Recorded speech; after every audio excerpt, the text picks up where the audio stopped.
Bring back Fahmidul এই hashtag দিয়ে প্রতিবাদে মুখর সোশ্যাল মিডিয়া জুড়ে ফুটবল প্রেমীরা। কারণটা কি? কারণ সিন্ডিকেটের অভিযোগ। বিষয়টা হলো হামজা চৌধুরীর মতো ফাহমিদুলও কিন্তু একজন প্রবাসী ফুটবলার, যিনি ইটালির চতুর্থ ডিভিশনে খেলা একজন প্লেয়ার এবং সামনে 25শে মার্চ ভারতের বিপক্ষে বাংলাদেশের হয়ে খেলার জন্য তাকে প্রাথমিকভাবে দলে রাখা হয়। সৌদি আরবে বাংলাদেশ ফুটবল টিমের অনুশীলন ক্যাম্পেও যোগ দেন। সেই ক্যাম্পটাও শেষ করেন তিনি। প্র্যাকটিস ম্যাচে দারুণ পারফরমেন্সও করেন, যে ভিডিওগুলো দেখে ফুটবল প্রেমীদের অন্য লেভেলের আগ্রহ জন্মায় এই প্লেয়ারের প্রতি। ইভেন সেই ক্যাম্প চলাকালীন সময়েও সংশ্লিষ্টরা বলেছিল ওর পারফরমেন্স সন্তোষজনক, কিন্তু ঘটনায় শকিং একটা মোড় আসে যখন ক্যাম্প শেষ করে ফাহমিদুলকে বাংলাদেশে না এনে ফাইনাল স্কোয়াডে না রেখে বাদ দিয়ে দেওয়া হয় এবং ইটালি পাঠিয়ে দেওয়া হয়। কেন, কোন লজিকে ক্যাম্প শেষ করে এমন একজন ট্যালেন্টেড ফুটবলারকে বাদ দিয়ে দেওয়া হলো, এই বিষয়টা অনেকেই হজম করতে পারেনি। ফুটবল প্রেমীদের অভিযোগ, সিন্ডিকেট বাফুফুতে অনেক আগে থেকেই চলে আসছে এবং এই সিন্ডিকেটের কারণেই ফাহমিদুলকে বাদ দিয়ে দেওয়া হয়েছে।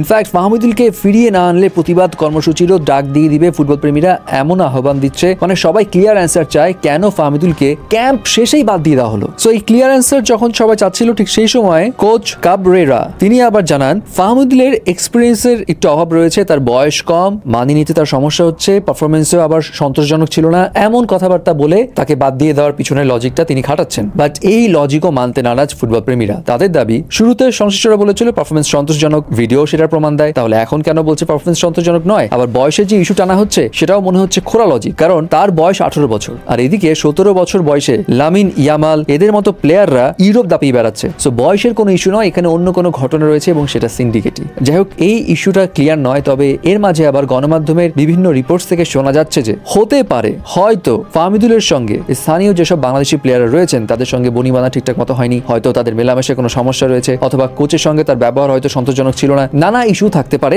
যদি এগুলো কনফার্ম নয়, এগুলো শোনা যাচ্ছে। বাট ওইটাই আসল ঘটনাটা কি, এটাই সবাই জানতে চায়। যাই হোক, আজকে আবার বাফুফুতে এই ফাহমিদুল ইস্যু নিয়ে জরুরি বৈঠকেও বসবেন ক্রীড়া উপদেষ্টা আসিফ মাহমুদ সজীব ভুইয়া। তো দেখা যাক এখানে কোনো পজিটিভ আউটকাম আসে কিনা।